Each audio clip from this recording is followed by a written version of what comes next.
Yeah, yeah, yo, yo, yo, yo, yo, yo, yo, yo. All over the world, we about to go. Truth is coming out, that's what you need to know. Blacks and Hispanics is the Israelites you need to know. You ain't never gonna hear this from a pastor though. You done ended in the den with some lions. You done ended in the den with some lions. You done ended in the den with some world events now. We're gonna get into some world events. The Taliban. You remember we go back to President Bush and weapons of mass destruction. We gotta get the weapons of mass destruction. Right. The greatest hoax of all time. Damn. That cracker had me scared that night. We gotta get the Taliban. The Taliban is gonna creep into your windows. I thought the Taliban was coming in at night, bro. I'm out here worrying about the Taliban. Meanwhile, the white man killing our people every day. I was scared to go to sleep September 11th, bro. Right. So, this is America. 20 years later, Right. the Taliban is making a comeback. Uh-oh. Under who? Your friendly neighborhood Uncle Joe. Damn. All right, the one that our people believed in so much. All right, so let's see what the other nations feel about this. Let's go. President Biden tonight publicly silent about the Taliban's accelerating takeover of Afghanistan, privately consulting with his secretaries of state and defense, as well as his national security advisor.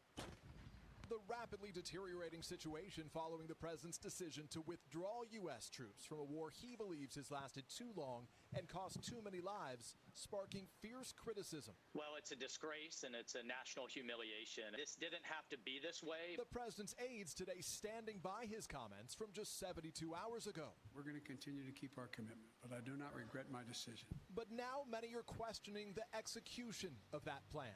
He owns this now completely. It isn't Donald Trump's Afghan policy, it's Joe Biden's. The rush to remove Americans now drawing comparisons to the chaotic U.S. evacuation from Vietnam. Stop. Yep. Stop. Up there. Vietnam was considered one of the worst debacles, like what do they call it? Foreign policy. Yeah, foreign policy. Debacles in U.S. military history. Right. In 8 months, they saying Joe Biden. They comparing Joe Biden and his policy to Vietnam. Back that up just a little bit. Yeah, just a little They bit. said the video is the audio on the video is low. All right, go ahead. Completely. It isn't Donald Trump's Afghan policy, it's Joe Biden's. The rush to remove Americans now drawing comparisons to the chaotic U.S. evacuation from Vietnam. You know what? Hey, pause it again. Now, I'm going to say this. Many of you have family members, cousins, uncles, your fathers may have served in Vietnam. I know, they say it's still low. Turn it up a little more. I remember one of my family members telling me about how he drove trucks over there. Right. And how to ambush them while they were over there, they would throw the women and children out in front of the caravan to get them to stop so they could ambush them. Dang. And so he said you just had to, run over them. Dang. You know what I'm saying? Like, wow. Because you knew you had to save yourself and wow. the men and your platoon. You know what that does to a man? Because when he came back, he was jacked up. Yeah. He wasn't the same man we knew. Nah. And so if anybody ever saw like Dead Presidents, you remember how at the end of the movie you had the white man that was said he served in Vietnam as the judge, saying, basically he didn't have to deal with the psychological things that the brother did, and told him, look, we ain't excusing you for your behavior. Right. But the brother was jacked up. The man he went over there with was jacked up mentally. This is what they comparing Joe Biden's foreign policy to. Go ahead. Trump's Afghan policy, it's Joe Biden's. The rush to remove Americans now drawing comparisons to the chaotic U.S. evacuation from Vietnam more than 45 years ago, despite the president's promise otherwise. There's Now- going to be no circumstance Hold where you on. see people Hold on. being This is what I want to touch on that. Because they're comparing Afghanistan to what we did in Korea, right? I mean, not Korea, but Vietnam. Vietnam, right? If America is not Babylon the Great, please tell me who is. Why are they not saying Rome should be stepping in and handling this issue? Why is nobody calling Babylon to come and handle this issue? Yeah. Why is nobody calling, what's the other nation they want to say is Babylon? China, Iraq. They say Saudi Arabia. Saudi Arabia. Because the way you say Saudi, man. Saudi. I want to read a scripture. Go to Habakkuk 2 and verse 5. Because what I see right here, this is prophecy being fulfilled. Yes. That America is Babylon. It is the great whore that sitteth upon many waters. Right. How do we have anything to do with what's going on in Afghanistan? Bring it out. How does America get blamed for what's going on the other side of the earth? I ain't never seen Haiti being blamed for what's going on in China. Nah. I ain't never seen Brazil being blamed for what's going on in Mongolia. How is it that America is responsible for what's going on in Afghanistan? Interesting. You know something funny about the sit on many waters? Right. They literally sit. There you go. They put bases on the water and sit there and wait for you to do something. Listen. They'll sit there and be like, make a move. There you go. I've been on those ships. Right. They'll sit there and be like, wow. Hold on, I got to. All right. I couldn't say that. I had to think about it. But we're going to have to give you a debrief, right? No, I'm like, I don't want them, just in case. Yeah. But one of our missions was to make a country fearful. I'm going to say a country fearful. So we sat there and just flew planes around. Yeah. Like, I almost like say something else. Yeah, flexing. Say Like something. a- Yeah, like that's a what they flex, were doing. show of force. Say something else. Yeah, that's what they That's call what it. they do. They call it show of force. Say something else.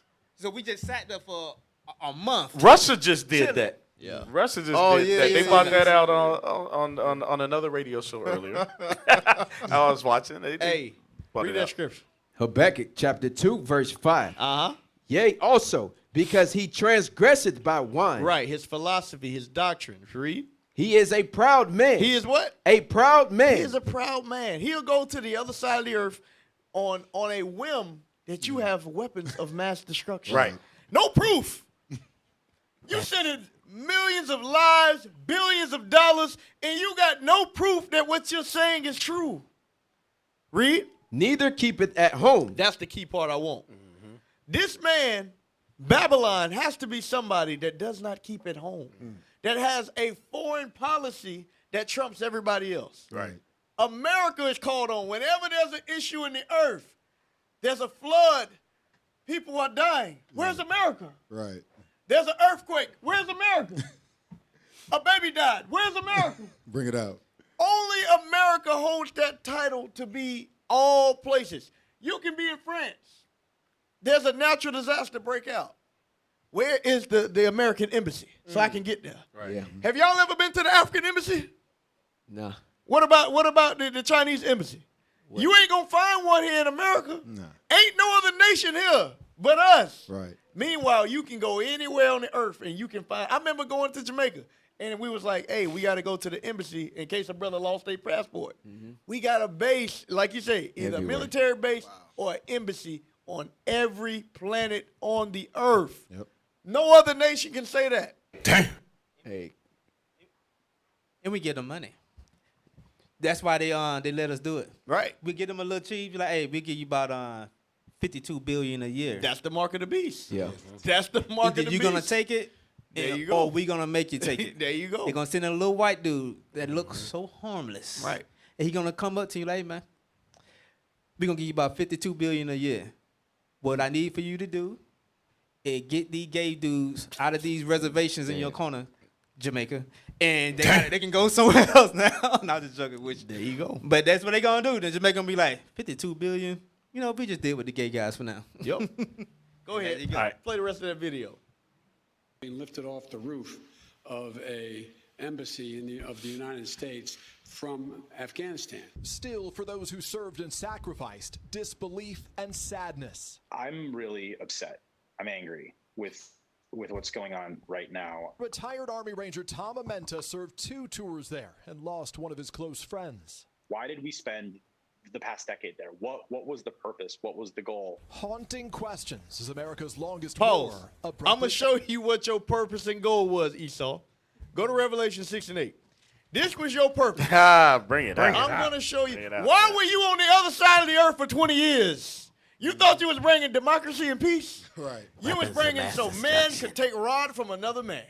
I'm going to show you what your purpose was. Read that. Revelations chapter 6, verse 8. Uh-huh. And I looked, and behold, a pale horse, and his name that sat on him was Death, and hell followed him. Your job was to bring hell and death to that side of the earth. Because what did you bring? Democracy. You brought homosexuality. You brought American music and American media to a land that did not need it.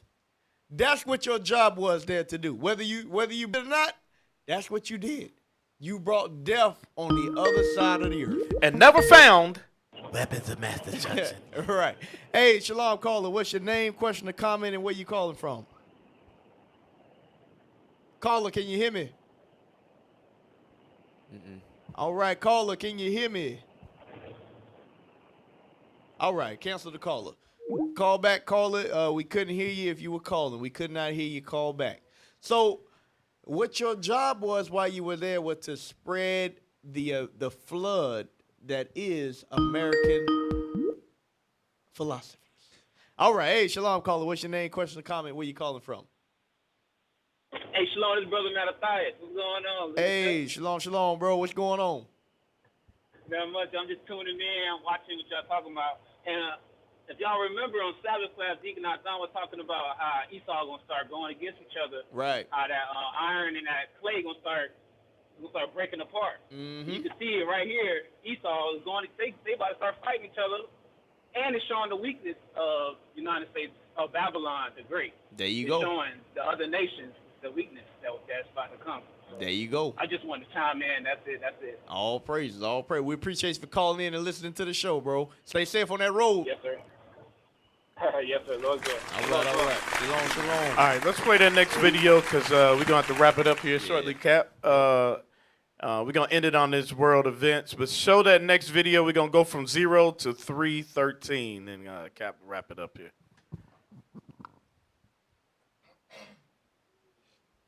All day long, the helicopters went to and from the American embassy, ferrying diplomatic staff, including the acting ambassador, to the airport, dropping flares to deter Taliban anti-aircraft fire. If you think that sounds like Saigon in 1975, you're not alone. A month ago, President Biden said it was highly unlikely that the Taliban would overrun everything and take the country. Today, he said nothing. The British 16th Air Assault Brigade arrived in Kabul to help evacuate British citizens. The ambassador has remained at the airport, apparently personally processing the visas of Afghan interpreters who will also be flown to the UK if they qualify. Pause just for a second. I just want to touch on that quickly because a lot of us don't realize that you didn't just have Esau over there as a military force, but you had people that were of these other nations that were language interpreters and fulfilled other roles. And now that the Taliban has taken over, their lives are in jeopardy. And now they're seeking for Babylon to protect them. Right. Right? Joe, No, I was just reading about that same exact thing the other day. It was an article in Hold on. He just said no, but he kept talking. I did that. You got that. I'm good. No, they were saying Come on, man. They were saying the same thing. It was an interpreter. He was seeking a visa from the U.S. and the Taliban ended up killing him. Right. And his family too. So that's what you get for your service. That's what's going on right now. Exactly what you just said. Go ahead, keep playing. Be flown to the UK if they qualify. Hey, turn the audio up just a little on them. Thousands of desperate Afghans were trying to leave. Those who worked for the government or international organizations are terrified. Taliban officials drew crowds inside the city. Who knows if the people are motivated by genuine enthusiasm, curiosity, or fear of what will happen to them if they fail to support their new rulers. Kabul has been conquered, says the commander. Under the Sharia, your health and wealth are secure. When they ruled in the 1990s, the health of women and minorities, including the Shia Hazaras, was far from secure. Whatever they say, they believe in flogging, hand-cutting, and the suppression of women. Their ideology has not changed. In the morning, President Ashraf Ghani addressed the nation, saying that the Afghan security forces should be responsible for people's safety. By the evening, all that remained was his image. He had fled to Tajikistan, to the derision of his deputy, who was left to negotiate surrender with the Taliban. The former president left Afghanistan and the nation in its current state. He will have to answer to God. And the people of Afghanistan will also make their own judgment. I wish you all patience. May God help you all. And may these difficult days and nights soon be over. People queued at the banks to withdraw their savings. Some because they hope to leave the country, others because who knows what will happen next, whether the Taliban will respect the banking system or any system. Still, survival means adapting. Everyone is tired of war, explosions and suicide attacks. Now things have changed. God is merciful, and we hope an Islamic system will be established in the country and there will be peace and stability. Politicians are adapting too. Hey, pause. Cap, you had brought up that point earlier about how everybody's going to go back to their people, right? Mm-hmm. And back to their guys. That's why we're going to have to beat them into serving the Lord to keep the commandments. He's hoping for Islamic rule again, right? After what? Democracy has been there. Right. Go ahead. Hey, you know what's funny about that? Before you even go there, that's a heavy point you made. Because it's showing you when Esau goes to his land, he appoints himself as God. Because Deacon brought out the other day, their policies, politics, and their religion is one and the same. Right. Democracy is Christianity. Whether they want to accept it or not, it's the same thing. You got freedom of choice. You do as thou wilt. That's what it is. And guess what? Jesus is white. Yeah. Right. He's white. So then your new God becomes him. He set himself up as God. Go ahead. And they ready to get rid of white Jesus. There you go. They like, man, we had enough of white Jesus. Right. White Jesus ain't helping us. And think about it, Cap. After 20 years, they ready to get rid of white Jesus. 400 years, our people still ain't ready to get rid of him. We love them. We love them because they did quite a number on us. God was behind what happened to us. Right. Well, go ahead. 313. Make sure you stop at 313. Politicians are adapting too. Humayun, once deputy parliamentary speaker, said today that he's the new Taliban police chief. Stop. So he was once the deputy parliamentary speaker, right? Now the new regime is coming, and he's the deputy police chief? How does that happen? Man, how does that happen? That means that got to be some inside knowledge or bribery or something going on, right? Right. I mean, I wasn't in the military. Well, all they do, everybody know that this happens anyway because they always gonna. If America was breached, right? I know most people would be like, all right, we might have to submit, but you're gonna be what you need to be. Just like our brothers in the past, they became Roman soldiers or whatever. But when push come to shove and you see they weak, that's when you're going to wake up and be like, all right, now let's kill all of them. Right. And then you was like a captain, lieutenant, or whatever. When you helped your people fight back, guess what? They're going to be like, I know you know how this goes. You know how they are. I'm gonna give you a top position for you can, if I can counsel with you or what the next movement going to be. They just let you sit in there with them just like that. So now I'm going to read that in the scripts. I'll read that in the scripts right quick. Give me Daniel 5, 25 down. The book of Daniel, chapter 5, verse 25. And this is the writing that was written. Many tekel. Oh yeah, ufarshin. Sin. Yeah. This is the interpretation of the thing. Meaning, God had numbered thy kingdom and finished it. And finished it. Go ahead. Tekel. Thou art weighed in the balances and art found wanting. Perez. Thy kingdom is divided. Thy kingdom is what? Thy kingdom is divided. Thy kingdom is divided. Go ahead. And given to the Medes and Persians. Then commanded Belshazzar, and they clothed Daniel with scarlet, and put a chain of gold about his neck, and made a proclamation concerning him, that he should be the third ruler in the kingdom. Because he was able to break down the interpretation, right? But now, verse 30 and 31. Verse 30. And that night was Belshazzar, the king of Chaldeans, slain. So wait a minute. The Lord already told you your kingdom is over. And then that night he was slain. Go ahead.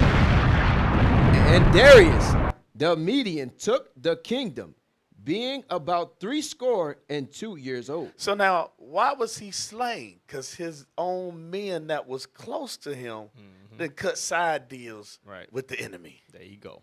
We used to scream black power while Heron was pushed. But at the end of the day, nothing's in vain. IUIC has been given a vision. The tents of Judah has risen. Many has attempted the mission, minor murmuring, omitting, and missing the mark. Just reading that he had the flame of fire in his eyes gave us the spark. We on Paul's mission. We out on the road, purple and gold, from Mexico, Cuba, Haiti, Ghana, Sierra Leone. 144,000 boots banging, concrete crackling. These are our men repented at heart. The scriptures is proof. IUIC, we deliver the truth.